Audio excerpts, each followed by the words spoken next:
আমার জন্মগ্রহণ করাই ভুল হয়েছে। আমি যদি জানতাম এটা আমার মারা বলে তার বিষ্কাবাই মারিয়ালো আমারে। নির্বাচন কোম্পানিগঞ্জের সব সিজারের মাধ্যমে হয়েছে, সব সিজার করে হয়েছে, একটা লোক ভোটে হয় না। ষষ্ঠ উপজেলা নির্বাচনে আমি একজন নিরীহ প্রার্থী। আমার মার্কা চেয়ারম্যান পদে, আমার মার্কা টেলিফোন মার্কা।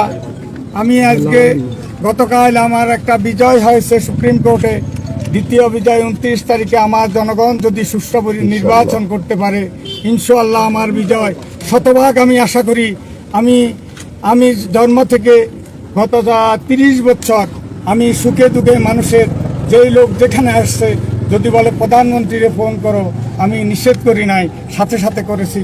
আমি মানুষের উপকার করছি, কোনোদিন কোনোভাবে আমি মানুষের ক্ষতি করে নাই। মানুষ সালিশ বাণিজ্য করে, কোম্পানিগঞ্জে অনেকটা সালিশ বাণিজ্য আমি বন্ধ করে দিয়েছি। আমার এখানে সালিশগুলা হয়, যদি কেউ বলতে পারে আমি 10টা টাকা নিয়ে সালিশ করছি, আমি আজকে থেকে এখন থেকে যদি কেউ প্রমাণ দিতে পারে এই 30 বছর আমার জীবনে আমি মানুষের সুখে দুঃখে ছিলাম, দল মত নির্বিশেষে সবার জন্য আমি কাজ করেছি। কে কোন দলের আমি কখনো দেখিনি।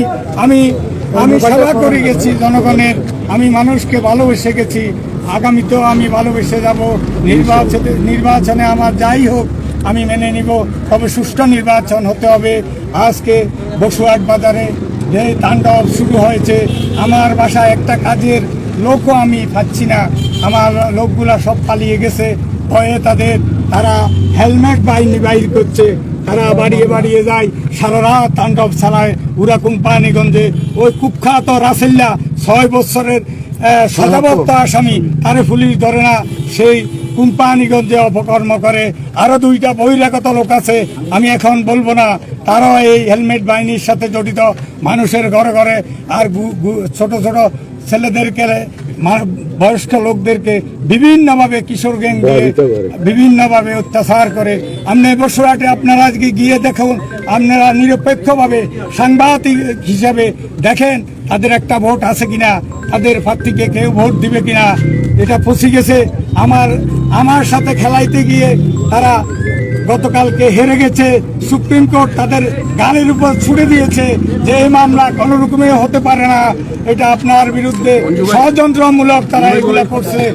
3 কোটি টাকার উপর ওখানে নষ্ট করছে তারা, বিভিন্ন উকিল ধরায়। আমি অসহায় মানুষ, আমার উপরে আল্লাহ আছে আর জনগণ আছে।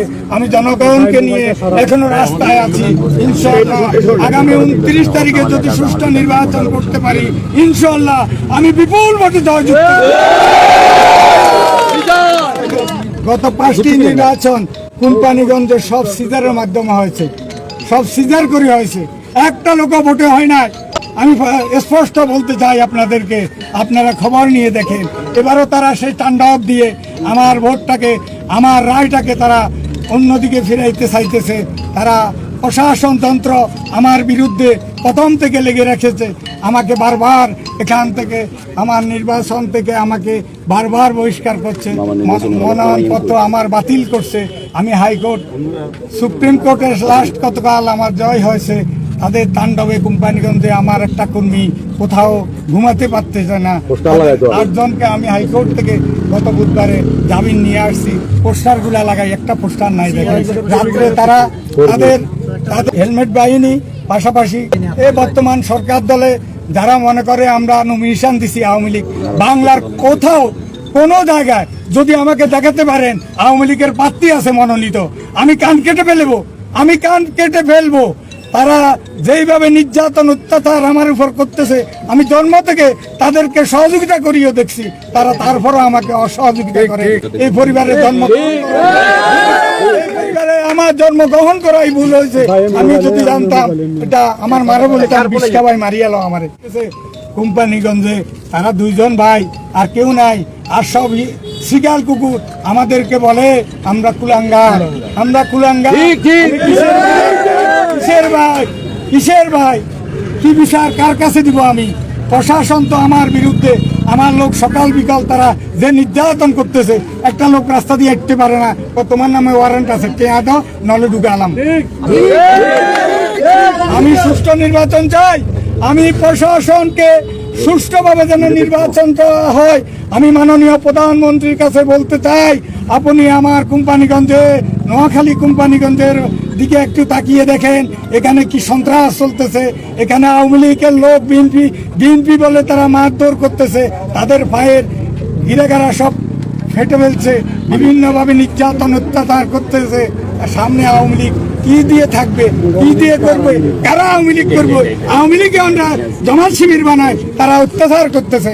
বিভিন্ন জামাত শিবিরের অতীতে নির্বাচনের সময় যে মামলাগুলা ছিল, ওই মামলা 23 সালের ওই মামলাগুলায় এখন আওয়ামী লীগের যারা কর্মী আমার ভোট করতেছে কেন, আমাকে ভালোবাসে কেন, তাদেরকে আল্লাহর গজব পড়তো, তাদেরকে নিয়ে থানায় চালান দিচ্ছে।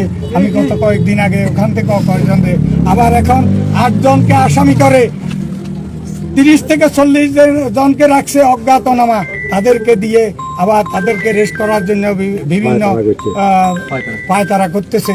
এর জন্য আমি আপনাদের মাধ্যমে আমি প্রশাসনকে জানাইতে চাই, যদি সুষ্ঠু নির্বাচন না করেন আমাদেরকে বলে দেন, আমরা এখান থেকে আর নির্বাচন নিয়ে মাথা কামাবো না।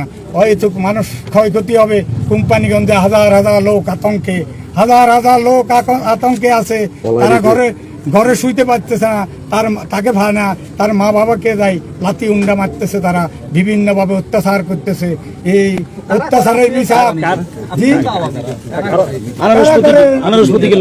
আওয়ামী লীগ হয়ে গেছে, যারা আওয়ামী লীগ হয়ে গেছে, আপনার তো আমি বললাম একটা কথাই আমি বলছি, আমার প্রতিপক্ষ যারা আওয়ামী লীগের নমিনেশন দেয়, মাননীয় প্রধানমন্ত্রী বলছে শুধু ছেলে মেয়ে স্ত্রী ভোট করতে পারবে না, কিন্তু আমার উপরে যে নির্যাতন আপনারা দেখছেন নোয়াখালী থেকে, আমি শুধু কোর্টে আর বাড়িতে ছিলাম, আমার কি অপরাধ, আমার ওয়াইফ অসুস্থ হয়ে গেছে, কাজ করার একটা লোক নাই, আমার প্রজেক্টে আধার দে, খাদ্য দে, প্রজেক্টগুলো অন অফ, আমার লোকগুলার এখানে থাকলে মারি ফেলবে, বিভিন্ন রকমের হত্যা হুমকি দেয়, বিভিন্ন রকমের অসহযোগিতা করে, মানুষ দিয়ে ধমক দেয়।